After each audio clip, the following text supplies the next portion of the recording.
Bonjour à toutes et bonjour à tous, bienvenue dans Love & Geek, le podcast autour de la culture geek où l'objectif est d'être subjectif. Ça y est, le froid est là, on remet les pulls, les bonnets, les grosses vestes, il fait nuit 20h sur 24 et on perd notre joli bronzage de l'été. Alors certains pourraient voir cette période comme quelque chose de morose, quelque chose de triste, nous ici on voit cette opportunité se présenter pour geeker. Vous allez me dire oui, je suis d'accord, mais quoi ? Eh bien c'est le sujet du jour et pour vous présenter tout ça, j'ai avec moi une team très cosy, une team chamallow, la team plaid, des personnes très solaires. Donc à ma gauche et toujours fidèle au poste, elle réchauffe mon petit cœur tous les jours. J'ai nommé Chaton. Coucou Chaton. Coucou Floum, merci pour ta présentation, j'ai hâte T'as de vu, vous... c'est trop la classe. Carrément, et puis j'ai hâte de vous présenter toutes mes œuvres qui vont vous réchauffer le cœur et l'esprit. J'en doute pas, je pense que tu nous as concocté des petits trucs sympas. Et j'ai également à ma droite, alors elle a bravé la maladie, elle a bravé la neige pour venir nous rejoindre. Vous la connaissez peut-être déjà, elle nous avait fait l'honneur de participer au podcast sur les vacances. C'est notre boule de bonheur qui apporte le soleil même en hiver, c'est la brioche. Hello la brioche. Bonjour à tous et merci de nouveau de m'avoir invité à Floum et à Chaton. Toujours un plaisir. Et également désolée d'avance pour tous les auditeurs pour ma voix légèrement éraillée ce soir.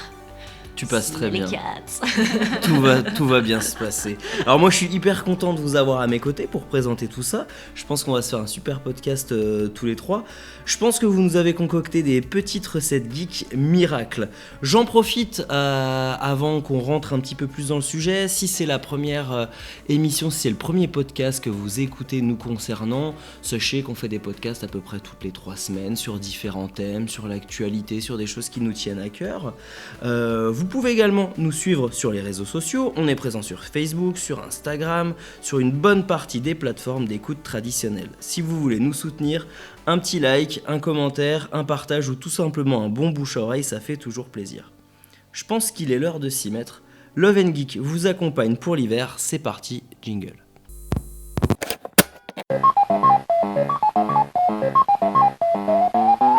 Demain, quoi qu'on fasse, surtout je t'en supplie, essaie d'avoir plus de mots de vocabulaire. Faut que ce soit green, ok? Alors durant l'hiver, comme on le disait, avec l'arrivée du froid et les jours qui raccourcissent, on a tous nos petites habitudes. On va vous présenter tout ça et c'est Chaton qui va commencer. Quels sont tes rituels geeks? Que regardes-tu? Que fais-tu? Nous t'écoutons, dis-nous tout. Alors, pour moi, avec l'arrivée du froid, il y a une chose dont j'ai grandement besoin. C'est de me réchauffer. Physiquement, bien sûr, avec un bon plaid, une tasse de thé fumante, mais également mentalement et particulièrement réchauffer mon petit cœur. Pour ça, j'ai besoin de ma dose de romance. L'hiver, c'est considéré comme la période la plus déprimante de l'année. Et moi, j'ai besoin de renverser la tendance en faisant chavirer mon cœur avec des histoires d'amour épiques. Je vais donc vous parler d'une romance que j'affectionne particulièrement en période hivernale. Il s'agit d'Orgueil et Préjugés. De toute façon, le côté mélange, un petit peu romance, récit d'époque, c'est quelque chose qui marche très très bien, c'est un cocktail efficace. Oui, Tout à là, fait. c'est un classique quand même. Ouais, c'est un classique. Donc, Orgueil et Préjugés, c'est avant tout un livre qui a été écrit par Jane Austen, qui est d'ailleurs son livre le plus connu, en 1813.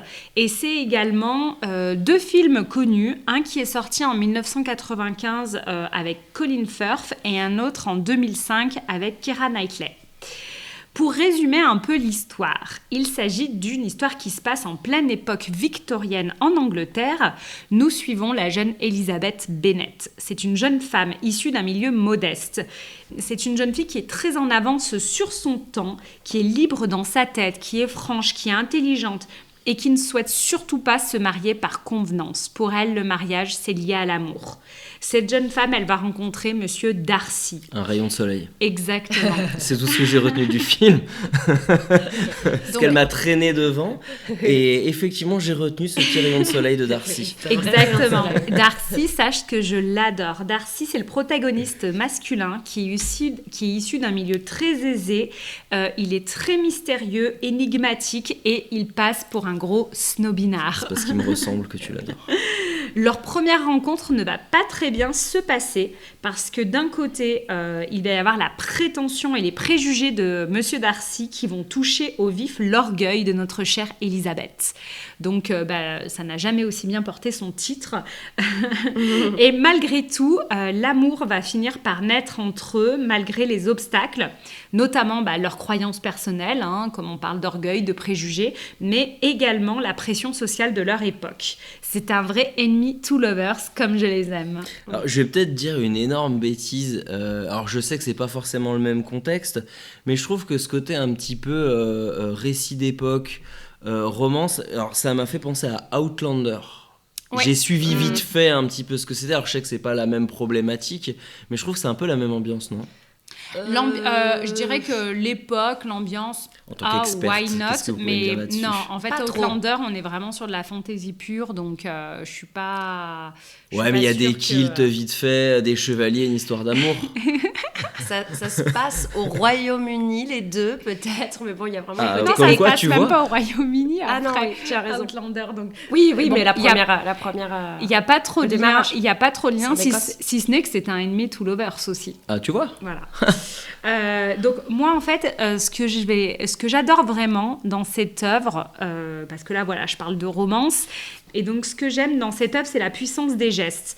En effet, l'œuvre, elle est très pudique, parce que même si Jane Austen était une libre penseuse pour son époque, son roman qu'elle a écrit en 1813, il s'agit d'un contemporain, en fait, par rapport à son époque. Mm-hmm. Donc, ça veut dire que c'était quand même hyper osé, mais ça reste très, très pudique, hein. La pudeur de l'œuvre va mettre en valeur tous les détails et les gestes simples qui vont nous montrer l'amour naissant entre Elisabeth et Darcy. Ça va être un regard qui est très appuyé, un silence gênant, un frôlement d'épaule, une hésitation dans la voix. Et ça, c'est ce qu'on appelle le slow burn. Et moi, j'adore ça. C'est un slow burn extrêmement intense. En fait, il ne se passe pas grand-chose, mais nous, on a une tension importante. On ressent la tension des deux protagonistes et je trouve ça génial. Ouais. Moi, j'ai vu le film avec Keira Knightley et je trouve que c'est un petit peu la championne du slow burn, cette actrice. Avec ses grands cils, ses petites lèvres entrouvertes, toujours en train de faire des petites expirations. Oui, mais voilà, c'est un peu la pro master du slow burn. Elle sait bien se faire désirer quand même. Exactement, c'est très suggéré, il passe jamais vraiment à l'action, mais ça marche bien avec cette actrice, je trouve. Tu vois, moi, je voudrais revenir sur le côté un petit peu pudeur, sur ce côté un petit peu avant-gardiste du récit dont tu parlais. Alors, effectivement, il y a des problématiques d'époque, mais il y a des problématiques aussi de culture. Et la pudeur, elle n'est pas forcément perçue ou vécue de la même manière en fonction d'où on se trouve. Ça me fait penser au shoujo. Tout à fait. Ce côté très, très japonais, très respectueux en final de l'espace de l'autre. Et c'est vraiment la caractéristique des shoujo, donc les shoujo, les mangas de romance japonais, où ils vont faire le focus sur un tout petit détail qui pourrait nous paraître anodin dans notre société, mais au Japon, ça veut dire beaucoup. Se tenir la main, c'est énorme. Boire dans la même bouteille, c'est énorme. Ces espèces de bisous indirects. Ah ouais. Puis alors ça, c'est cité. C'est les protagonistes, ils en transpirent, ils sont choqués. Mais ça, c'est vraiment typique du shoujo, cette pudeur-là. Et ce que je trouve intéressant, c'est qu'il y a tellement de pudeur que des fois, on sent que les personnages, les protagonistes, on ne sait pas si c'est de l'amitié, on ne sait pas si c'est de l'amour. Il y a vraiment une exploration au final constante des sentiments. Et on remarque qu'ils accordent tellement d'importance à tous ces petits détails, c'est qu'eux, ils font une introspection constante de se dire qu'est-ce que je ressens, est-ce que c'est de l'amitié, est-ce que c'est de l'amour, est-ce que je tiens juste à cette personne-là. Il y a vraiment une analyse complète et profonde de tout ça. Et après, je suis pas hyper fan des romances, mais c'est vrai que dans cette période-là, un petit shoujo de temps en temps, ça fait plaisir. Oui. Moi, c'est vrai que c'est ce que j'adore, tu vois, et c'est ce qui donne, pour moi, justement, cette pudeur, elle va rendre le sentiment de l'amour encore plus puissant, parce que je trouve que aimer, c'est tellement facile quand t'es sûr que la... Donc... Pardon, excuse-moi, je t'ai coupé dans ta... Aimer, c'est tellement... C'est ce que je disais. Bon. Ce que je disais, c'est qu'aimer, c'est super facile quand tu ressens l'attraction de l'autre côté. Tu sais D'accord. que c'est à double sens. Alors que quand c'est à sens unique, que tu as l'impression que c'est à sens unique, que tu ressens des sentiments qui ne sont a priori pas mutuels, bah, je trouve que ça rend la puissance du sentiment encore plus fort. Ça veut dire je l'aime malgré le fait que lui ne m'aime pas. Et en fait, cette notion que tu retrouves beaucoup dans les livres, dans les romances, où le protagoniste se dit « mais pourquoi je ressens ça ? Cette personne, elle ne me donne pas à penser qu'il va se passer quelque chose », bah, c'est encore plus puissant. Ça veut dire que tu aimes, même si tu sais que c'est voué à l'échec, en fait. Et ça, du coup, je trouve que c'est encore plus beau, encore plus puissant. Moi, j'adore ce type de romance-là. Ah bah c'est très marqué dans les shoujo, le problème de la réciprocité par rapport à ça, et ce doute de se jeter à corps perdu là-dedans, c'est très mis en avant. Oui, alors après, sur ce type d'œuvre, il y a un truc, un écueil que j'aime pas, c'est quand tu as des personnages qui, en effet, sont vraiment dans la parole, les belles, enfin, entre guillemets, les belles paroles, et ils ne font rien. En fait, Monsieur Darcy, quand même, il dit beaucoup de choses. Genre, à la fin, d'un coup, il parle et il dit plein de trucs trop cool. Mais je trouve que c'est quand même un personnage qui, à certains moments, aurait dû agir. C'est un peu un loser pour moi, je suis désolé. Mais... Pour moi, c'est comme Chaton, tu sais. On a lu le premier tome de Sarah J. Maas. Lequel ? La cour... une cour à Cotard. À Cotard, ouais. Le personnage principal, Tamlin. Mais c'est tellement un beau parleur. Et tu vois, ces personnages-là, moi, je les aime pas trop. Et Monsieur Darcy, je trouve qu'il aurait presque tendance à aller dans cette gamme de personnages. Je vois ce que tu veux dire, mais moi je suis pas du tout d'accord parce que là on n'est pas sur la même époque en fait. Et puis surtout on a à la base des conventions sociales qui sont liées à cette époque qui vont pas du tout en faveur d'un amour entre eux. Ça veut dire que Monsieur Darcy il est issu d'un milieu extrêmement aisé. Il n'est même pas censé regarder quelqu'un comme Elisabeth. Et moi au contraire, dans cette œuvre ce que j'adore c'est justement les grandes déclarations. Les grandes déclarations d'amour, les grandes déclarations de Darcy. Je vais vous en citer quelques-unes parce que je les trouve trop belles et pour moi c'est pas juste dire à quelqu'un je t'aime ou je te kiffe, c'est dire des choses bien plus belles. Par exemple c'est en vain ai-je lutté, rien n'y fait, je ne puis réprimer mes sentiments. Laissez-moi vous dire l'ardeur avec laquelle je vous admire et je vous aime. Ou encore, si vos sentiments envers moi ont changé, je dois vous dire que vous avez pris possession de tout mon être et je vous aime et je ne veux plus jamais être séparée de vous. Pour moi, la puissance des mots, là, à ce moment-là, elle me touche énormément. Et moi, je peux être sous ma couette et vivre une émotion très forte. C'est Darcy qui dit ça ? Oui. Quel beau parleur. Oui. Pour toi, beau parleur, mais en fait, à cette époque-là, oser dire ça, c'est déjà un acte, en fait. Donc, c'est ça qui est beau. C'est pas comme nous, aujourd'hui. Aujourd'hui, dire quelque chose comme ça, c'est être un beau parleur. Mais avant, en 1813, du coup, c'était une prise de position. Après, je sais pas si on peut comparer les époques, mais parce que je sais même pas à quelle époque ça se passe, mais tu vois, quand je prends... Je l'ai dit plusieurs fois. Oui, non, mais ouais, je parlais... Excuse-moi, j'allais parler de l'œuvre que j'allais citer après, mais tu prends juste les œuvres de Shakespeare, par exemple Roméo et Juliette, je trouve que pour le coup, c'est bien écrit, c'est beau parleur, mais c'est pas que beau parleur, c'est aussi des actes. Juste Roméo et Juliette... Mais il a tout tourné autour de l'acte, pour le coup. Voilà, mais il y a aussi des belles paroles. Monsieur Darcy, il tourne quand même autour de l'acte, étant donné que quand il lui dit ça, il lui demande de l'épouser. Il lui dit pas juste, vous êtes belle, venez, on va derrière la forêt, quoi. C'est dans les dernières il aurait minutes. Dû. C'est dans les dernières minutes du livre. Non, c'est pas dans les dernières minutes. Si tu relis, tu verras que c'est pas dans les dernières minutes. Non, mais je l'ai pas. Pour tout dire, je ne l'ai pas lu, je ne l'ai que mais si tu l'as même vu, c'est pas dans les dernières minutes. Bref, moi, je ne peux que vous conseiller cette œuvre.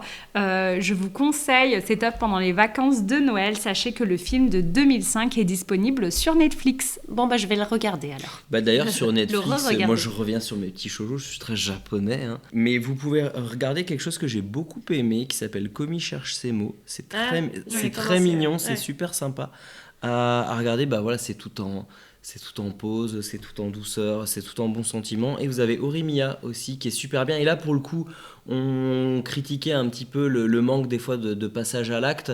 C'est un shoujo qui est un peu plus dynamique, un peu plus actif, où il y a des protagonistes qui prennent un petit peu les rênes, qui avouent ce qu'ils pensent, ce qu'ils veulent, qui passent à l'acte aussi. Et c'est assez frais justement à regarder et à découvrir. Très bien. Eh bien écoutez, moi maintenant, je vais passer au deuxième point, c'est la fantaisie. Car en hiver, on sort moins, on est souvent chez soi, la nuit est tombée et pour moi, c'est le moment de s'évader dans un nouvel univers. D'ailleurs, donc la mythologie nordique qui pour moi incarne l'hiver, très riche comme qui incarne, qui symbolise la période du froid, est extrêmement présente dans la fantaisie. Parfois, ça va être au niveau des paysages, on va parler de plaines glacées, de montagnes impossibles à gravir, mais également dans ses personnages, avec des références que ce soit aux divinités nordiques ou bien même aux personnages du folklore des créatures nordiques, avec les elfes, tout ça vient de la culture nordique, hein. Les elfes, les nains, le petit peuple, les esprits de la forêt, les trolls, les valkyries, souvent même les noms de certains personnages sont d'origine nordique. Donc pour ma part, je vais vous parler d'une saga de fantasy qui s'appelle La Passe-Miroir, qui est écrite par Christelle Dabo et plus particulièrement du premier tome qui s'appelle Les Fiancés de l'hiver. Donc on ne peut pas être plus dans le thème que ça. Pour vous résumer, c'est l'histoire d'Ophélie, qui est une discrète jeune fille qui vit sur l'arche d'Anima, parce qu'en fait, le monde a été divisé, a explosé et a été divisé en petites îles flottantes. Donc Anima, c'est l'île où vit Ophélie. Et cette jeune fille possède deux particularités. C'est qu'elle peut lire le passé des objets en les touchant et elle peut traverser les miroirs. Et sa vie va être bouleversée le jour où elle est fiancée à Thorn, qui est un mystérieux et taciturne jeune homme issu du clan des dragons, qui va l'amener à la Citaciel, qui est la capitale flottante du pôle. Donc le pôle, c'est une autre île. Hein. Et comme vous vous en doutez, il y fait très très froid. Et à ce moment-là, quand elle arrive à la Citaciel, l'identité d'Ophélie va être cachée. Une fois arrivée là-bas, mystère, on ne sait pas trop pourquoi. Bref, il va s'en suivre beaucoup de révélations. Et je ne peux que vous conseiller ce livre. Déjà parce que l'écriture de l'autrice est vraiment géniale. Sa plume arrive à être très légère tout en étant extrêmement détaillée. Pour moi, c'est une des meilleures en tout cas que j'ai lues. Oui. Et en plus, elle est française, donc on n'a aucune perte dans la traduction. C'est peut-être pour ça qu'on l'apprécie autant.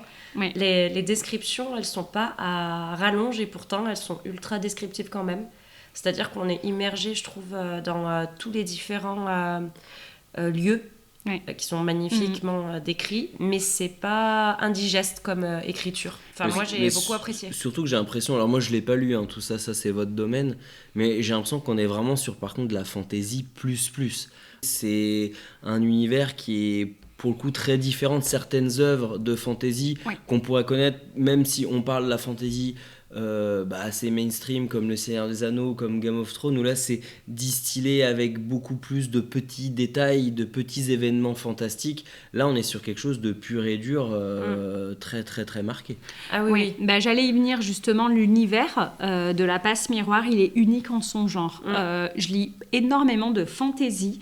Et pour l'instant, je n'ai trouvé aucun livre qui ressemblait un tant soit peu à l'univers de La Passe-Miroir. Hein. Donc je trouve vraiment qu'elle a réussi... vraiment, je me demande comment elle a réussi à sortir cette idée de sa tête, quoi, parce qu'on est souvent inspiré par des œuvres, mais là, je me dis de quoi est-ce qu'elle a pu s'inspirer pour réussir à créer son monde. Parce que oui, je suis d'accord avec toi. Et d'ailleurs, et je trouve, moi, je compare un petit peu le monde. Alors, ils ne se ressemblent pas du tout, les deux mondes, mais dans la description qui est faite, je le compare quand même au monde de Poudlard, d'Harry Potter, où tu as vraiment du détail qui te fait t'immerger dans le monde. C'est des détails comme ce que vont boire les habitants, enfin ce genre par exemple Harry Potter, ça va être de la bière au beurre. Là je sais plus ce que c'est dans le livre, ça fait un moment que je l'ai pas lu, mais il y a tout plein de détails sur leurs habitudes de vie en fait. Le world building il est incroyable. Les relations entre les personnages sont très travaillées. À la fin, je sais pas si tu te souviens du premier tome, parce que il y en a 4. À la fin du premier tome, on ne sait toujours pas qui est un allié ou qui est un ennemi, et je trouve ça super. Surtout qu'on arrive, on s'attache à plein de personnages secondaires tout en ignorant s'ils sont du bon ou du mauvais côté. C'est vraiment fort. Et bien sûr, un gros plus pour la relation de Thorne et Ophélie qui est géniale, qui est bien construite et qui rejoint mon premier point sur la romance. Parce que là, c'est un ennemi, two friends, two lovers, enfin bref, tout ce mais c'est toujours compliqué. C'est très slow burn, justement. Là, c'est du vrai slow burn. Mais c'est pas pénible au bout d'un moment? Non, pas du tout. Franchement, Pas du tout. Et ben justement, pour différencier, pardon, je reviens sur ce qu'on a dit juste avant sur Monsieur Darcy. Je trouve, chaton, que Thorne, pour le coup, c'est l'inverse de Monsieur Darcy. C'est un handicapé de la parole. Il dit, il sait pas parler, mais franchement, ses actes, c'est des vrais actes où il se positionne, quoi. Et malgré tout, même si c'est vraiment un handicapé des relations et des sentiments, franchement, je le trouve 100 fois plus attachant que Monsieur Darcy. Ils ont un descriptif qui se ressemble quand même. Un mystérieux et taciturne jeune homme, il y a ce côté très... Ouais, il y a quand même une petite ressemblance, je trouve, entre les deux. Il y a une ressemblance, c'est vrai. Ouais. Mais leur au moins, il comportement y va, différent. quoi. Il passe à l'acte. Pour moi, ça n'a rien à voir. Bon, c'est un peu... c'est un peu un bourrin, Thorne, quand même. Hein. Il a l'air cool. Ouais, il est cool. Il est très, très cool. On fera un épisode sur les... On va faire un épisode spécial sur nos book boyfriends préférés. Je peux vous assurer que Thorne sera dedans. Et que Floom ne sera pas là. Donc, une dernière chose que je voulais dire sur cette saga, c'est qu'il n'y a pas de cliché dans les personnages. On est bien loin de l'héroïne qui est badass, qui est sexy, qui est hyper powerful. Ophélie, c'est juste une fille normale, en fait. Elle est même un petit peu maladroite. Elle va se faire violence pour évoluer dans un monde dont elle ignore tout. Thorne, pareil, il est rigide, il est froid, il est mutique. C'est un personnage qui peut être détestable au premier abord et qui va vraiment évoluer en présence d'Ophélie. Et ce que j'ai ressenti à la lecture de ce livre, alors je te rejoins sur ce que tu as dit tout à l'heure, Brioche, je ne l'avais plus ressenti depuis très très longtemps. Et je l'avais ressenti une première fois quand j'avais 11 ans et que j'ai lu le premier Harry Potter, et puis là je l'ai ressenti à nouveau quand j'ai lu La Passe Miroir. C'est vraiment cette envie de s'immerger tous les soirs dans ce monde avec mon plaid, mes grosses chaussettes, de penser dans ma journée de travail, de penser à retourner dans le livre le soir. Et c'est un page-turner qui est impossible d'arrêter. Je ne peux que vous conseiller cette saga qui est écrite par une autrice française avec un talent fou. Écoute, merci mon chaton pour toutes ces explications, ça donne envie. Je vais prendre la main parce que ça va être à mon tour de vous présenter un petit peu ce que je fais et à quoi je geek dans ces moments d'hiver, de froid. Alors moi c'est plus une nostalgie qui s'empare de moi quand le froid arrive, quand les jours raccourcissent, mais c'est une nostalgie qui est très positive parce que c'est une nostalgie qui me fait repenser à plein de choses de mon enfance, plein d'œuvres que j'ai vues, lues, revues, que je connais par cœur, mais c'est un besoin de retour aux sources, c'est un besoin de me replonger dans des œuvres qui me font du bien, parce que c'est plein de choses qui m'ont accompagné dans des moments un petit peu de doute, des moments de tristesse, dans des moments difficiles, et ça m'a toujours procuré justement beaucoup de bonheur, beaucoup de good mood, et ça c'est vraiment ce que je vais vous parler après, des choses que j'apprécie regarder, par exemple un dimanche après-midi. Il pleut, on sent qu'il fait froid, il y a du brouillard, on se fait une petite table avec 2-3 trucs à grignoter et on va apprécier ce type d'œuvres-là qui nous font replonger dans des choses qu'on connaît par cœur. C'est un peu des Madeleines de Proust. Ouais, alors c'est un mélange de Madeleine de Proust et on sait qu'on va regarder quelque chose qu'on va adorer, qu'on connaît, donc on peut et le regarder en diagonale et se refocaliser sur un moment qu'on adore parce qu'on connaît toutes les répliques. Il y a ce côté, je pense, rassurant du par cœur. Oui, moi je le vois comme ça, sans forcément parler de ce qu'on regardait quand on avait 8 ou 10 ans, mais quelque chose qui nous rassure parce qu'on le connaît et on sait qu'à 100% on va kiffer. Et je vais vous parler d'une série du coup qui incarne bien ça, qui s'appelle How I Met Your Mother, qui est une série que j'ai vue 6 ou 7 fois je pense au total et qu'on continue de regarder encore, parce que pour moi c'est la seule sitcom à avoir réussi à proposer une osmose parfaite entre le côté fun, le côté comédie et le côté sentimental et dramatique. Je me suis creusé la tête, j'ai trouvé aucune sitcom qui était capable de faire ça. La balance, elle penchait toujours beaucoup plus fortement d'un côté comme de l'autre, et là, ils ont réussi à faire quelque chose d'hyper juste dans la balance entre tout ça. Parce qu'on passe un aussi bon moment à rigoler qu'un aussi bon moment à, peut-être pas à chialer, mais à vivre quelque chose d'un peu plus poignant, un peu plus intense. Oh, moi j'ai pleuré pour des épisodes. Ouais, il y a certains épisodes qui sont quand même pas durs, mais qui sont sentimentalement, qui te prennent un peu aux tripes, des fois sur certaines situations de la vie, au final. Mais c'est contrebalancé avec de l'humour distillé de main de maître. C'est juste un vrai plaisir à regarder. C'est inlassable pour moi et c'est relativement intemporel. On est en train de les regarder, on se les refait avec Chaton. Je crois qu'on en est à la saison 2 et moi je trouve que ça a bien vieilli. En plus ça a laissé complètement une empreinte de pop culture en fait, puisque le brocode, tout ça c'est des trucs qui restent. Par exemple, le coup, à un moment, je sais pas si vous vous souvenez, pour le coup, Flume et Chaton, il y a l'effet de groupe des filles. Oui, je vois ce que tu veux dire. Puis après, ils font des gros plans par un. Et en fait, c'est juste un effet de groupe. Les filles sont pas ouf, mais juste tout ensemble, ça fait l'effet de nana parfaite, quoi. Mais tous ces trucs, ils sont vraiment maintenant inscrits dans la pop culture, le Legend, Wait for It, Derry. C'est vraiment des trucs, on en parle, tout le monde connaît un petit peu. C'est vrai que ça a marqué notre génération. Nous, on l'a regardé quand on avait la vingtaine, et là, on est en train de les regarder dans notre bonne trentaine. Et moi, je trouve ça encore mieux à notre âge, en fait. Il y avait beaucoup de moments où certains personnages me rendaient, que je trouvais vraiment nuls. Enfin, tu te souviens ? On a changé complètement de point de vue sur les personnages. Ah, mais il y avait des persos qu'on détestait. Qui vous détestiez ? Et ben nous, par exemple, on a toujours détesté, comment elle s'appelle, Victoria, la première petite amie de Ted. Moi, je la trouvais piéceuse. Alors, je suis toujours pas hyper fan, mais je suis moins tranché. Et je suis S'il y en avait une avec qui il aurait dû finir, pour moi, de toutes, c'était Victoria. Et ben quand il y a 10 ans, je la trouvais insupportable. Et là, aujourd'hui, au contraire, je l'ai revue et je me suis dit qu'il l'avait trop... il l'avait pas assez respecté, tu vois, vraiment. Pas du tout, et puis on trouvait la réaction de Robin exagérée, pardon. Alors qu'aujourd'hui, on trouve ça complètement normal. Enfin, vraiment, c'était quand même... En fait, Ted, on le voyait vraiment comme un mec super sympa, un peu romantique et tout, sauf qu'il a vraiment fait des actions qui étaient vraiment limite. Ah oui. Et c'est pareil, tu vois, par exemple, Barney, on le trouvait drôle, mais là, maintenant, je trouve qu'on le trouve drôle, mais parce qu'il en est presque... il est problématique, quoi, mais vraiment. Tu pourrais pas faire, ça devient encore plus drôle. Tu pourrais pas faire le même scénario, les mêmes échanges, les mêmes dialogues maintenant, ce serait impossible. Ah bah moi je le trouve encore plus drôle.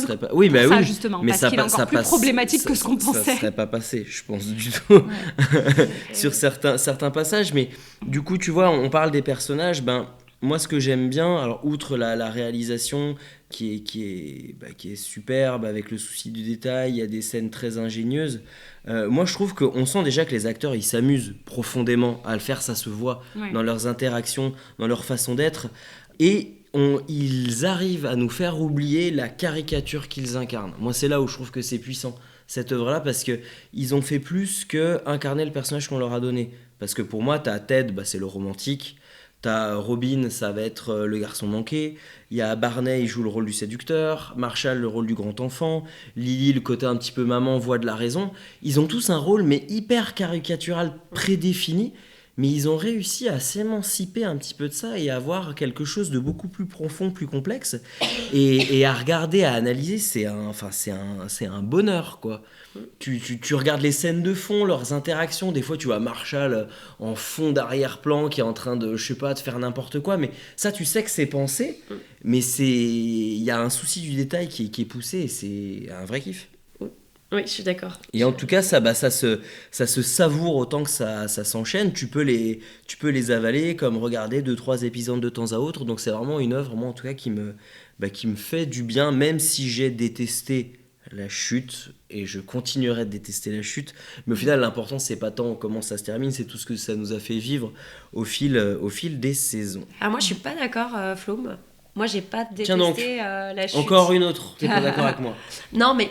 ça me fait penser un peu, je sais plus si c'est toi ou si c'est Chaton qui a dit ça dans l'épisode l'épisode où vous avez parlé de l'attaque des Titans. C'est super dur de conclure une œuvre aussi, qui a duré autant d'années, sur lequel il y a autant de fans. Et il y a toujours une sorte de déception au fait de dire, bon bah voilà, l'histoire, elle est terminée.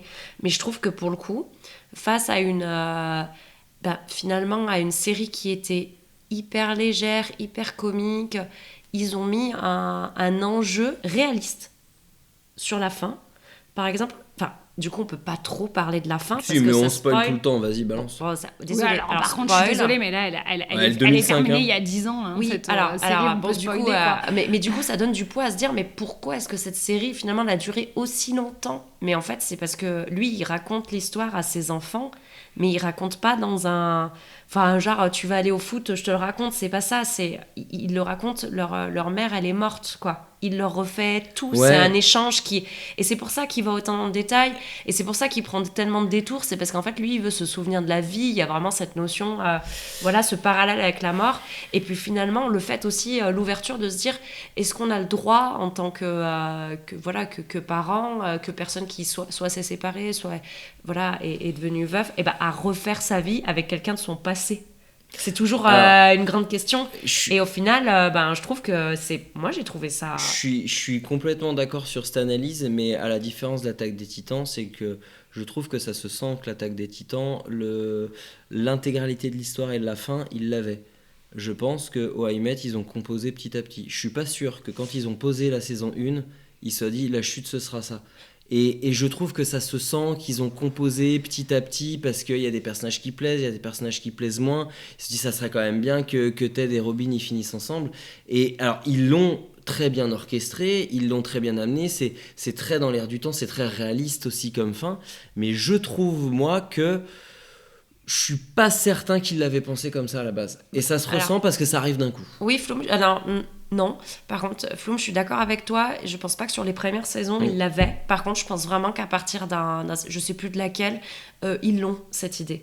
Parce que vraiment, je me la surmaté plusieurs fois en entier. Et je trouve vraiment qu'il y a des détails qui arrivent finalement tôt dans l'intrigue qui peuvent aller vers cette conclusion. Vraiment. Là, vous êtes en train de vous la remater. Je pense vous savoir à peu près où vous en êtes. Bon, après Victoria, on est quand même au début. Hein. Oui, mais c'est bon, elle est partie. Très bien. Mais voilà. Et franchement, tu vas remarquer maintenant, Floum, il y a des détails qui vont quand même dans ce sens-là. Quand tu la remates, tu t'en rends compte. Moi, je trouve ça trop chouette à la fin que Barney, finalement, l'amour de sa vie, ce soit son enfant. Enfin, je pense qu'il y a des gens qui sont vraiment... pour moi, c'est une vraie réalité sur cette terre, qu'il y a des gens pour qui le vrai amour de leur vie, ça sera pas forcément... mais moi, je pense qu'ils ont fait se séparer Barney et Robin parce qu'ils voulaient absolument que Robin finisse avec Ted. Et moi, c'est ça que j'aime pas. C'est très bien comment Barney ça finit, mais ça finit... En fait, on passe notre temps à nous démontrer que Barney et Robin, ils sont faits pour être ensemble, parce que les 2 dernières saisons, c'est ça. On nous démontre qu'ils sont faits pour être ensemble, et on casse tout sur un épisode final d'une durée de film pour dire « Ouais, en fait, ça n'a pas marché ». Oui, mais après, c'est ça la vie. Regarde Lily et Marshall. Lily et Marshall, c'est the couples, quoi. J'aime pas. Et au final, au plein milieu de la 2e saison... ils font un énorme break, et le break qui remet tout en question. Enfin, c'est quand même... On aurait pu ne jamais... réaliste, tu vois, comme c'est fait. Ça c'est réaliste. Mais moi, je trouve que... Mais dans la construction... moi, je trouve la relation entre Barney et Robin, elle est comme ça aussi, parce qu'au final, quand on se marie avec quelqu'un, mais bien sûr qu'on a envie de faire sa vie avec lui, qu'on se dit que c'est l'amour de notre vie, ça peut pas en être autrement, que c'est éternel. Sinon, on se marierait pas. Moi, je pense qu'ils se sont embarqués dans des scénarios qu'ils n'arrivaient pas à maîtriser. Et à la fin, ils ont fait un petit tac-tac, tiens, on va faire ça, en fait, ça n'a pas marché, puis hop, Ted, il finit avec Robin. Bon, de toute façon, il y a quand même 2-3 saisons de trop sur I Met Your Mother. Alors, je trouve que oui, les saisons sont légèrement de trop. Après, je trouve quand même que malgré le fait que ce soit des saisons de trop, la série, elle est toujours restée assez qualitative. Mais bien sûr. Ça reste un plaisir. Les acteurs portent énormément la série. C'est pour ça qu'on le regarde. Ça, j'ai jamais regardé, par exemple. Alors, Glee, ça a périclité avec les saisons, c'est catastrophe. Mais comme la plupart des... Mais tu reprends la plupart des séries de l'époque, tu prends Heroes, super saison 1, après c'est tout pourri. Prison Break, super saison 1, après c'est tout pourri. Dexter, ça s'est essoufflé très rapidement. C'était un petit peu la mode du moment. C'était faire une première saison où on donne tout. Et après, on verra ce que ça donne. Il n'y avait pas une œuvre pensée du début à la fin. Et pour moi, la seule série qui a remis un petit peu tout dans le droit chemin, c'est Breaking Bad. Ouais, Breaking Où là, ils Bad, sont arrivés je suis avec d'accord. une vraie... On va faire 5 saisons, on n'en fait pas plus, on n'en fait pas moins. Oui, je suis d'accord. Et c'est pour ça que c'était aussi, pour moi, dans les annales des meilleures séries qui existent. En tout cas, voilà, j'ai fait mon petit passage sur How I Met, qui est toujours un plaisir à regarder. Maintenant, je vais vous parler d'un film, parce que je n'arrivais pas à trancher entre les deux. Parce que des classiques, il y en a plein, on aurait pu en citer plein, j'en ai plein en tête, et il y a plein de classiques que j'aime regarder pendant cette période-là. Mais moi, je vais vous parler de mon film préféré, qui est Le 5e élément. Pour plein de raisons, parce que d'une part c'est trop cool, c'est un plaisir à regarder, c'est une bonne dose de science-fiction mais en toute légèreté. Et c'est assez rare et c'est super fluide. On est directement dans un monde qui est très immersif, avec beaucoup d'informations, un côté très loufoque et décalé, mais ça passe, mais tout seul. Alors je pourrais pas vous le pitcher parce que c'est trop... Ça passe green. Ah, c'est super green. Ça passe très très bien, un scénario qui est efficace, une réalisation qui est topissime parce que alors, en 2-3 plans séquences, on est tout de suite dans l'univers, on comprend ce qui se passe, on sait où on est, tout paraît cohérent, tout paraît fluide et j'ai rarement vu ça dans de la SF et c'est pour moi preuve d'une réalisation qui est topissime, un scénario qui est efficace. Et mention spéciale à Bruce Willis, qui pour moi il est au top. Il est dans son âge d'or. J'ai regardé un petit peu, c'était l'époque où pour moi il cartonnait complètement. C'est l'époque Pulp Fiction, c'est l'époque Armée des 12 singes, c'est l'époque Armageddon, Sixième Sens. C'est vraiment... Et ça se passe dans 5 ans. Donc c'est vraiment le moment où il était incroyable. Son golden age. Ouais, là et pour moi il était au sommet de son art. Mais c'est quand même son rôle où il a le côté un peu, le plus second degré, je trouve. Alors dans ces L'œuvre films, est vachement second degré. dans ces films très connus, c'est là où il est un peu plus le plus what the fuck effectivement. En plus c'est pas le seul personnage comme ça, c'est ça qui est bien, c'est que tout est complètement barré, tous les personnages ils sont complètement barrés, notamment ce bon vieux Ruby Road. Oh là là, cœur. Ah mais le personnage le plus drôle Ah oui. de tout le cinéma confondu. La mienne est tout ébréchée. Ah ouais non mais c'est un festival de répliques cultes. Je veux pas une position, je veux toutes les positions. c'est vraiment moi je rigole et je rigolerai toujours en le regardant. C'est cultissime. Il est hilarant. De toute façon, moi, mon plaisir, c'est de regarder ce film et de faire toutes les répliques. D'ailleurs, soit dit en passant, c'est un des seuls films que je préfère en voix française et pas en voix originale. Ah oui, complètement. Oui, c'est vrai qu'on n'en a pas parlé, mais moi, je ne le regarde qu'en français. Ouais, je suis d'accord. Si, il y a Scrubs aussi. Oui. Scrubs, moi, je le regarde en français parce que JD, il est à mourir de rire. Il y avait quand même des doubleurs qui étaient très très forts. Enfin, le doubleur de Ruby Road, il est parfait, quoi. Oui, et puis la voix aussi de Bruce Willis, elle est géniale. Oui, c'est vrai. Toujours un petit plaisir de regarder ce film parce qu'il vieillit aussi très très bien et je le répète toujours, c'est grâce aux costumes. Si vous avez écouté le podcast d'Halloween, je parlais de Buffy contre les vampires où ça a plutôt bien vieilli, on va modérer quand même les propos, parce qu'il vaut beaucoup mieux un bon costume qu'un effet spécial qui va mal vieillir. Oui, je suis d'accord. Et du coup, ce 5e élément, maintenant, il a un esprit très, très rétro, très vintage, qui est hyper efficace, et ça marche encore maintenant, et on le découvre sous un autre angle, en fait. Mais d'ailleurs, Flume, c'est pas Jean-Paul Gaultier qui avait fait les costumes Je crois, oui. justement, du 5e élément. Oui, c'est lui. Ouais. Oui, on sent, en plus, c'est ça, il y a un côté couture dans toutes les angles, tout ça, les épaulettes, même chez les Mangalore, quoi, c'est vraiment très beau. Enfin, c'est vraiment à voir, vraiment, et je dis ça en toute objectivité. Non, mais on te suit. Très bien, très bien. J'ai un autre plaisir en période hivernale, tout ce qui est gaming de longue haleine. Un plaisir solitaire, Un quoi. plaisir solitaire, la nuit, sous mon plaid, où je sors ma manette de jeu. Parce que j'ai ce côté gaming solo sur des œuvres qui sont très immersives, très longues. On est sur un jeu qui va faire des centaines d'heures. Parce que c'est mon plaisir, c'est de m'immerger complètement dans un univers où je vais avoir mon petit personnage et je vais suivre toute une histoire épique et pouvoir prendre les rênes d'un personnage dans les univers qui me passionnent. Parce que quand on regarde un bon film, une série, quand on lit un bouquin, on suit les aventures du personnage. Et ce qui est bien dans le gaming et dans ce style d'œuvre-là, c'est que t'es acteur. Tu fais ce que tu veux. Et j'ai un titre qui est parfait pour ça. c'est Skyrim. Alors Skyrim, tu parlais d'ambiance nordique et hivernale, c'est tout à fait ça. Skyrim, c'est de la fantaisie. C'est de la fantaisie inspirée de la mythologie nordique, parce que on va parler de dragons, on va parler il y a des paysages qui sont sous la neige, il y a beaucoup d'appellations norvégiennes sur les lieux, sur les armes, sur toutes ces choses-là. Skyrim, c'est un jeu comme je les aime, quoi. Tu crées ton personnage, tu vas lui faire choisir la classe que tu veux, tu lui fais monter ses niveaux comme tu veux, tu peux même avoir une petite vie et avoir ta petite maison, tu fais ta petite bouffe et tout. Enfin, tu peux te perdre complètement dedans, et dans ces périodes-là, c'est un vrai plaisir, avec une bande-son de dingue qui file des frissons. C'est un peu les Sims en haute montagne. Ouais, voilà, c'est les Sims featuring les bronzés fonds du ski, featuring le Seigneur des Anneaux, quoi. Voilà. C'est un gloubi-boulga de plein de trucs, mais de tout ce qu'on aime. Et pourquoi j'aime ça ? Parce que c'est une carte immense, une liberté plus, et des choses à faire à l'infini. Pour la petite anecdote, on kiffait tellement ce jeu avec des potes qu'on s'est même fait des soirées Skyrim. Mais tu sais, tu t'attends à un truc multijoueur, non, en fait, on allait tous au même endroit avec notre télé, et on jouait tous avec notre casque sur notre jeu perso, mais parce qu'on était tellement plongés dans l'ambiance que c'était un vrai kiff à faire. Et d'ailleurs, Floum, est-ce que c'est le genre de jeu que tu peux terminer ou ça n'a pas de fin ? Alors, je l'ai jamais fini. Mais on peut le terminer quand même. Ouais, en fait, il y a une histoire. Il y a une histoire, après il y a tellement de choses à faire que pour tout faire c'est compliqué, mais honnêtement moi je l'ai jamais fini, je pense que je dois être à plus de 600 heures de jeu, mais tous les 2-3 ans je refais une partie, je refais un personnage différent, parce que le plaisir de ces jeux là, honnêtement, c'est jamais l'histoire. Oui, c'est tu prends ton personnage et tu fais des trucs. Tu le stuffes. Ouais, tu le fais monter en niveau, bravo. Vous avez pas vu, mais elle m'a fait un petit sourire, limite un petit clin d'œil, elle est dans le thème, elle est prête, elle a bossé son sujet.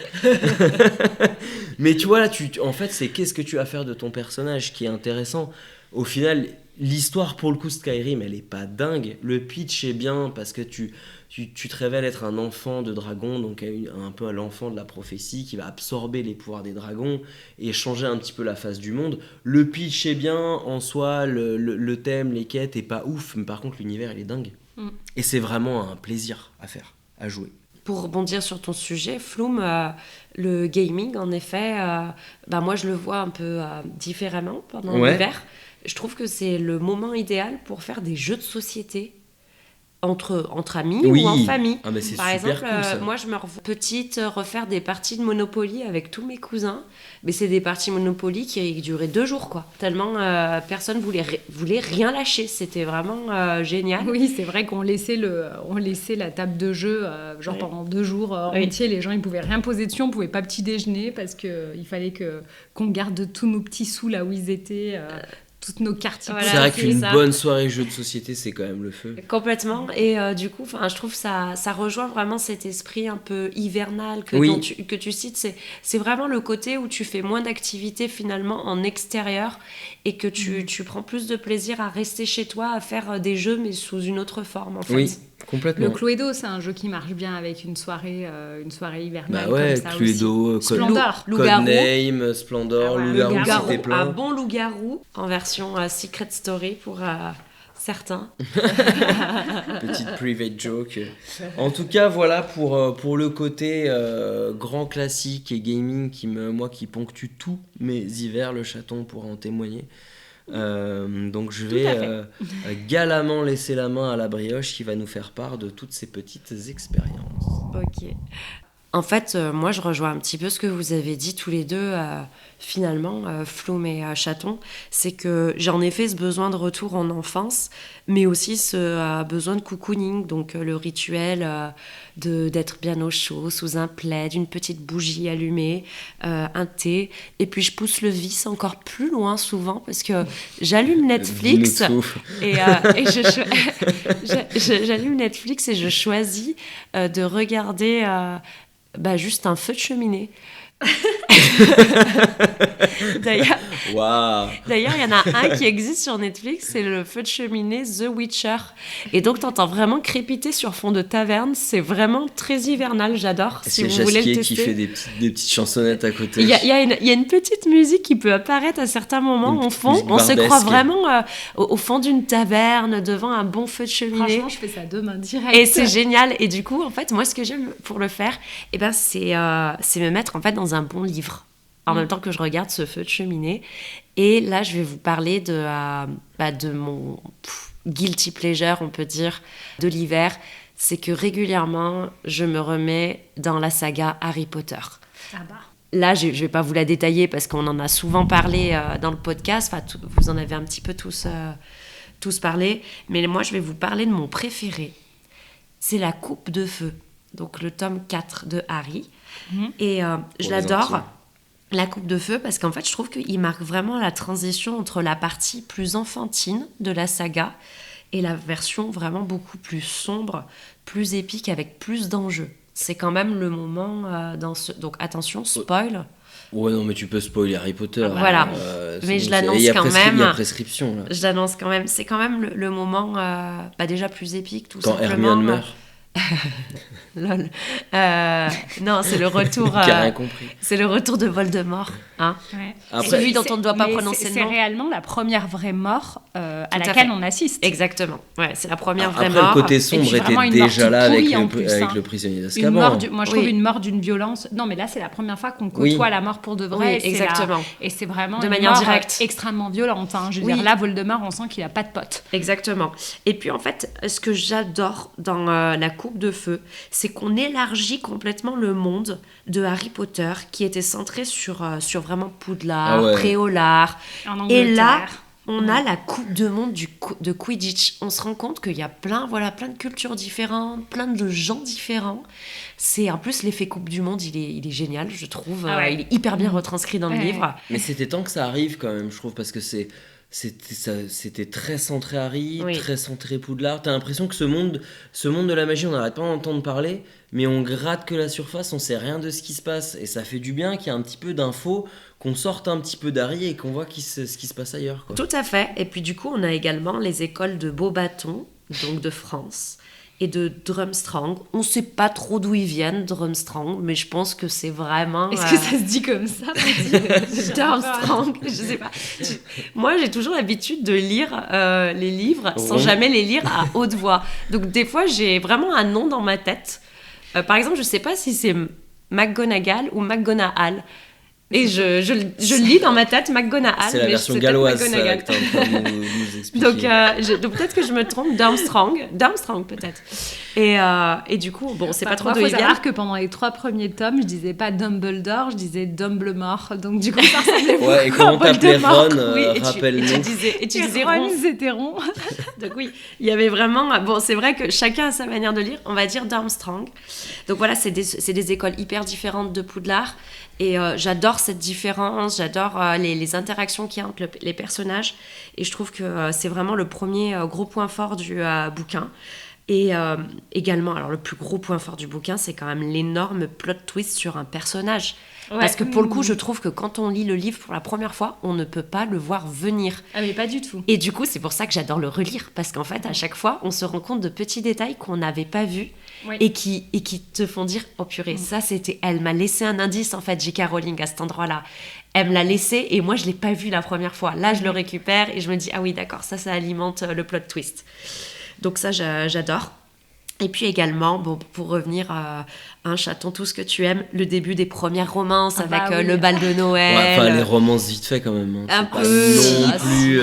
Il n'y en avait pas du tout dans les Si, 3 premiers, alors que là, quand même, sur le 4e, on peut Si, dire c'est vrai, qu'avec le c'est bal. vrai. Enfin, je veux dire, il y a des baisers même qui sont échangés. Donc voilà, on a tout pour l'hiver, niveau bouquin, pour moi. Non, puis Harry Potter, c'est aussi. Enfin, t'en parlais tout à l'heure, pour moi, c'est la bière au beurre.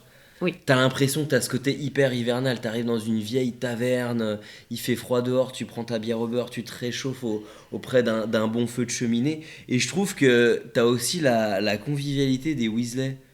Je trouve que ça fait très ambiance automne, hiver, où t'as l'impression qu'ils ont toujours froid, ils sont toujours avec des écharpes. De toute façon, en Angleterre, l'hiver, il dure pendant l'automne et le printemps, donc c'est vrai que t'as cet effet hiver dans Harry Potter qui est assez présent. Bah là, quand même, Harry Potter, il arrive à reprendre tous les thèmes qu'on vient d'évoquer, à savoir la romance, la fantasy, le fait que ce soit un grand classique, mais également un jeu, vu que maintenant il y a le jeu Hogwarts Legacy. Ouais.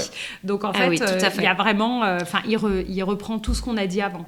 Voilà. Et aujourd'hui, c'est rentré vraiment du coup dans la pop culture. Je vais pas aller plus loin sur Harry Potter parce que je pense que dans d'autres podcasts, on aura le temps de le reciter. Je pense qu'on fera un podcast spécial Harry Potter parce qu'il y a beaucoup aussi pour teaser un petit peu, ça a laissé un gros héritage. Et ça a inspiré beaucoup de choses. Et je pense qu'on a beaucoup de choses à dire sur ce qui est arrivé là après Harry Potter. Tout à fait. Donc là, je vais vous parler d'autre chose. Alors, je vais préciser un peu le thème. Donc, on a dit les œuvres qui réchauffent le cœur en hiver. Mais moi, je vais vraiment aller sur la période de Noël. Oui, j'adore. Je me suis vraiment dit qu'il fallait qu'on en parle parce que quand même, quand je pense à l'hiver, je pense à Noël. Et là, j'avais envie de reparler de certaines œuvres déjà d'une œuvre en particulier que je voyais quand j'étais petite, toujours à la période de Noël, qui s'appelle Le 10e Royaume. Ça a l'air bien gratiné. C'est ultra vintage, honnêtement. Je ne l'ai pas revu depuis, je pense, 15 ans. Mais je pense qu'il faut pas, parce que là, on n'est peut-être pas sur un classique culte comme je citais. Non, ça n'a pas l'air culte du tout. C'est de la fantaisie de bas étage. Ah oui, mais moi, j'adorais. Tu veux dire que c'est de la fantaisie nanar ? Ouais, ça mêle les faits. C'est un nanar. Les fées, les quêtes, les princesses, les princes. Faudrait vraiment que je le revoie pour voir comment ça a vieilli, parce qu'en effet, ça date quand même des années 2000. Oui, il y a un homme-loup. Ça reprend les contes de Grimm un peu. Oui, tout à fait. Donc en fait, il y a des fées, des loups, des quêtes, des princesses, des princes. Ça a l'air bien starbé. Ils mettent tout dans le bol et ils le mélangent et ça crée des confettis, quoi.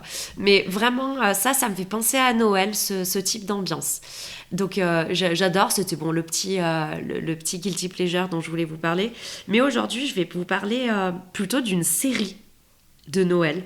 Vous savez que je suis un peu la référente série dans le club. Donc je trouve que c'est un format qui est très sympa et qui est un petit peu différent des traditionnels téléfilms de Noël qu'on a, qui sont, malgré d'ailleurs un scénario et un jeu d'acteurs vraiment pas ouf, il fonctionne super bien. Enfin, moi, je m'en remate toujours un ou deux pendant la période de Noël, même si je sais que c'est naze. C'est un petit peu le côté nostalgie qui s'empare de nous, et ça fait partie de Noël, c'est les téléfilms. Ça fait partie de la culture de Noël. Ça fait partie de notre enfance, parce que nous, avant, ça n'existait pas Netflix. Donc, si tu voulais regarder un truc à la télé, t'étais obligé de te taper un téléfilm de Noël. Il fallait rester planté devant jusqu'à tomber sur un bon truc. Et d'ailleurs, en parlant de Netflix, je vais vous parler d'une œuvre plus quali, donc Made in Netflix. Alors, on peut dire ce qu'on veut de Netflix, mais je trouve qu'il nous régale régulièrement avec des jolies pépites. Plus historiquement, deux pépites que j'adore sur Netflix à voir absolument, c'est Sense8 et Stranger Things. J'adhère. Voilà, je ferme les parenthèses parce que c'est pas le thème, mais voilà, je voulais le dire. Alors là, je vais vous parler d'une série qui s'appelle Home for Christmas. Yeah! Je l'ai bien dit, mais t'as bien avalé ta salive avant de le dire. Tu t'es concentré, bravo. Oui, parce que j'ai un peu envie de tousser, mais bon. Alors, déjà, je l'ai dit hyper bien en anglais, mais en sachant qu'en fait, c'est pas du tout le vrai titre, et je ne le dirai pas du tout le vrai titre, parce qu'en fait, c'est une série qui est norvégienne, donc je pourrais absolument pas vous le prononcer. Je ne sais même pas. Je sais que pour dire Noël, ils disent Joule, mais je sais pas. Oui, Joule, comme Joule. Mais je peux pas vous dire autre chose parce que. Alors, vraiment, c'est trop difficile à prononcer. Par contre, je me suis vraiment rendu compte que le norvégien, c'était ultra stylé comme langue. J'adore, c'est hyper chantant, hyper agréable à écouter. Oui. Le norvégien ? Oui, je t'assure. Ok. Il va falloir que tu regardes la série pour le comprendre. Alors, je vous fais juste un petit topic. Donc, on suit Johan. C'est la seule célibataire de sa grande famille qui est toujours harcelée par sa famille pour savoir quand est-ce qu'elle va enfin se caser avec un mec. Elle a rompu, il y a 3 ans de son ex et tout le monde lui en parle tout le temps. Oh là là, Christian, il était génial. Elle en a marre. Ça, c'est le pitch classique. C'est classique. C'est un classique. C'est classique ici. Je m'étais même mis la petite note aussi, même si c'est pas ma tasse de thé, j'ai trouvé ça très classos. C'est classique. Et puis un jour, un repas de famille, donc le 1er décembre, c'est un repas de famille assez traditionnel chez elle. assise à la table des enfants, et ben elle va juste péter son petit Jack et elle va dire qu'elle a un petit ami. Et du coup, bien sûr, La ça mytho. va. La mytho. Voilà, elle n'a pas de petit ami, sauf que ses parents lui ont fait promettre qu'elle viendrait avec lui le 24 décembre pour la veille de Noël.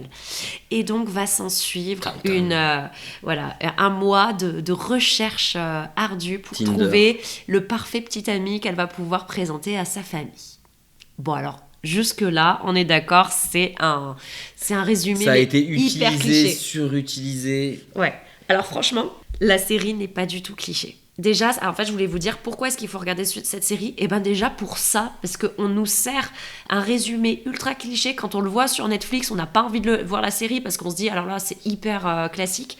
Mais en fait, pas du tout. Le développement de l'histoire, il est génial. Cette quête du petit ami, elle va commencer un peu comme une comédie romantique, mais en fait, pas du tout. Ça se développe de manière inattendue. C'est une série sur du développement personnel plutôt. Et franchement, elle est géniale. Honnêtement, on va trouver l'amour là où on ne s'y attend pas. Et peut-être pas de la manière amour dont on parle comme à la Saint-Valentin, quoi. Genre, ils vont pas se croiser dans un café ou dans une petite boulangerie comme on voit tout le temps. Non, faut le voir. Je vous dis pas. C'est pas parce que c'est norvégien que c'est pas cliché. Hein. Je vous dis pas. En tout cas, c'est beaucoup plus réaliste qu'une comédie de Noël traditionnelle. Cool. Alors, juste autre chose, pourquoi est-ce qu'il faut le regarder ? Eh ben, l'actrice principale, elle s'appelle, désolée pour la prononciation, ma très chère, c'est Ida Ellis Brock, je sais pas. Mais en tout cas, ma très chère. Baroque. Tu penses vraiment qu'elle va nous écouter? Attends, on sait jamais, peut-être qu'on va devenir super connu. Et en fait, désolée, ma très chère. Baroque. Et donc, elle est touchante. Elle est réaliste comme Nana. C'est pas une fille, c'est pas une beauté fatale ou quoi. Elle est très jolie, mais voilà, elle est vraiment C'est Girl Next Door. Girl Next Door Ouais. complet. Elle est hilarante, souvent malgré elle. Mais honnêtement, elle a ce côté hyper touchant. Elle incarne parfaitement son rôle. On peut se dire presque que c'est sa vraie vie. Elle est très bonne actrice. Donc déjà, rien que pour elle, il faut regarder la série. Et puis, il y a autre chose pourquoi il faut regarder la série. Et là, j'ai envie de vous dire, ça colle vraiment à notre thème. C'est la beauté du petit village norvégien dans lequel elle évolue. Mais c'est génial. Franchement, on dirait qu'elle est dans une boule de neige, quoi. Enfin, c'est vraiment... Il y a de la neige de partout. Elle se déplace en ce qu'elle appelle une trottinette. C'est juste un traîneau, en fait, le truc. C'est énorme. Elle se déplace en traîneau. Ouais, et en fait, il y a plein de boutiques. Des boutiques, en plus, ça se passe à la période de Noël, donc tout est illuminé. Oui. Il y a des boutiques de Noël. Elle va acheter sa petite laine. Et il y a des cafés hyper stylés. Des endroits, même les boîtes de nuit sont hyper berlinoises. Enfin bref, c'est trop drôle le mélange des genres. Et vraiment, la beauté des paysages, elle est incroyable. Donc faut le regarder aussi pour ça, parce que c'est un vrai voyage. Et c'est un vrai voyage dans une boule de neige. Donc faut... Ouais, puis on sort des regarder. clichés, soit la comédie britannique, soit la comédie américaine. Ouais, alors, Comme tu dis, rien à que de voir. changer de cadre, ça doit apporter une petite bouffée de fraîcheur aussi dans le côté comédie romantique. Complètement. Et puis l'interaction entre tous les personnages, que ce soit en amitié ou en amour, elle est très différente de ce qu'on peut avoir dans une série française ou américaine. Puis ça, Je peux pas le décrire parce que c'est vraiment différent. ouais. C'est pas... Bah, rien que le format, il est original. Alors, le ça format, fait oui. plus de la mini-série que... C'est ça. C'est 2 saisons de 2 fois 6 épisodes de 30 minutes. Elle se regarde très bien pendant les vacances de Noël. D'ailleurs, vous pouvez la regarder à ce moment-là. Moi, si j'écoutais le podcast, je voudrais la regarder avant, du coup. Mais en tout cas, pour moi, c'est une série parfaite pour le mois de décembre. Elle a une 2e saison. Il n'y en a pas qu'une, il y a 2 saisons parce que je pense qu'elle a eu du succès. Elle est sans prise de tête, elle est légère, elle est très esthétique, très cocooning. C'est-à-dire qu'il y a une vraie fin à la saison 1, alors. Alors, il y a une fin ouverte à la saison 1, mais elle aurait pu se terminer comme ça. D'accord. J'aurais trouvé ça Ouais, mais ça, beau c'est que ça se déjà termine cool, comme ça, c'est déjà mais cool. j'aime beaucoup la fin. La vraie fin. Pour le coup, il n'y aura pas de... Il meurt. Il y aura pas de saison 3, je pense. Je vous la conseille énormément. Et du coup, je voulais rebondir sur une 2e série, parce que vous savez que j'ai toujours du mal à me décider entre 2 choses. Mais simplement... Bon, moi, je le fais comme toi, donc t'inquiète. Ouais, c'est juste un petit clin d'œil, parce que j'adore le format série de Noël. Je trouve qu'un film de Noël, on n'en a pas assez. On a besoin d'avoir plus d'épisodes. Et du coup, je voulais parler d'une autre série qui est Dash and Lily. Ah, ça, par contre, j'ai Ça, c'était vu. cool. On les a Ouais. vus ensemble, Ouais. c'était super chouette. Ouais. Et c'est très bien parce que déjà c'est adapté d'un roman. Souvent Donc, c'est forcément chouette. Ouais, souvent les séries adaptées d'un roman, elles sont cool. Je pourrais plus te dire de quoi ça parle, mais j'ai souvenir que c'était trop cool. C'est une romance épistolaire entre Dash et Lily qui pour le coup c'est encore une fois une romance, mais en fait ça se rapproche beaucoup plus du développement personnel. On a 2 personnages, 2 acteurs qui sont hyper attachants. Ils jouent tous les deux d'ailleurs dans d'autres séries que j'ai beaucoup aimées. L'acteur qui joue Dash, il a joué dans Euphoria, série que j'adore, ultra qualitative. Et Lily, elle a joué dans une autre série qui est géniale, qui est un peu moins connue. Les filles là. Oui, The Sex Lives of College Girls. Ouais. Elle est géniale, c'est une série de Mindy Kaling. C'est sur Netflix aussi, Dash? Non, là c'est Prime, je crois. C'est même HBO, je pense qu'il l'avait sorti, donc je pense que c'est OCS. Mais, oulala, on fait trop de pub là. Maintenant c'est bien, on les dit toutes. Voilà. Et Pas donc jaloux. c'est une série, donc cette romance épistolaire, elle se déroule à New York pendant les fêtes de fin d'année. Et là, c'est bon, vous avez le truc. Canonissime déjà. Mais c'est canon, New York sous la neige, avec toutes les décorations, tous les bars, les cafés hyper stylés, les librairies hyper stylées. Vraiment, il y a qu'à New York qu'on voit ça, des librairies sur 4 étages. Enfin bref, c'est génial. La bande-son est génialissime. J'adore les séries où il y a une bonne bande-son. D'ailleurs, je ne l'ai pas dit, mais la bande-son... C'est une bande-son un peu quoi? Un peu plutôt rock, un peu pop, un peu... Il y a de tout. Ok. C'est pour ça qu'elle est cool, elle est très éclectique. Bravo. Et par contre, merci. Et par contre, c'est pareil, je l'ai pas dit pour Home for Christmas, mais la bande son est très cool aussi. Plus Ellie Goulding, tout ça, enfin un peu plus girly, mais très bien aussi. Et voilà, donc je voulais rester sur ces 2 petites séries qui sont format court, donc vous pouvez vraiment vous les manger pour Noël. Moi, je voulais juste faire un nota bene sur le 10e royaume. Je viens de retrouver le résumé. Je pense que tu t'en souviens pas. Parce que quand je vais te lire, tu vas être, je pense, choquée. Virginia Lewis est une jeune femme travaillant en tant que serveuse dans un restaurant dans Central Park. Jusque-là, tout va bien. Elle a un accident en essayant d'éviter un chien qu'elle récupère. Le chien est en fait le prince Wendell, qui a été transformé par sa belle-mère alors qu'elle s'évadait de sa prison.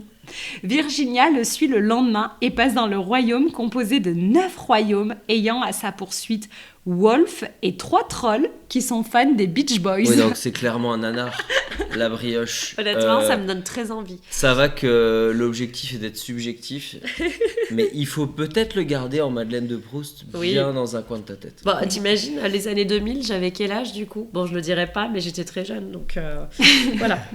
En tout cas, voilà, je crois que ça y est. On nous avons fait le tour de toutes nos petites habitudes et nos petits rituels. J'espère que ça vous a inspiré et donné des idées. En tout cas, de notre côté, on est paré pour affronter l'hiver. La brioche, c'était un plaisir de t'accueillir à nouveau et merci pour toutes tes anecdotes. Avec le plaisir est partagé, pardon. Vraiment, j'ai hâte de reparticiper à un prochain podcast. On te revoit bientôt parce que on a 2-3 trucs en préparation. Et toi, chaton, tu étais parfaite. Comme d'habitude. Merci mon Floum, toi aussi, j'ai beaucoup d'éloges. Je brille pour de toi. mille feux, merci Exactement. beaucoup, c'est très sympa. Non, c'était très chouette de faire cette émission sur l'hiver. On avait plein de choses à raconter d'univers très différents. Donc c'était vraiment très intéressant pour ma part, j'ai découvert plein de choses. Un podcast comme d'habitude dans la bonne humeur. La prochaine émission marquera la fin de l'année. On vous réserve plein de surprises pour vous et aussi pour toute la Team Geek, car nous serons au complet. En plus de Chaton et moi-même, le Choups, la Brioche et Chichi nous feront l'honneur de leur présence pour un podcast placé sous le signe de la bonne ambiance et du jeu. Je ne vous en dis pas plus, c'est une surprise. On vous dit à très vite les geekos et prenez soin de vous. Bye bye. Bye bye. Bye bye.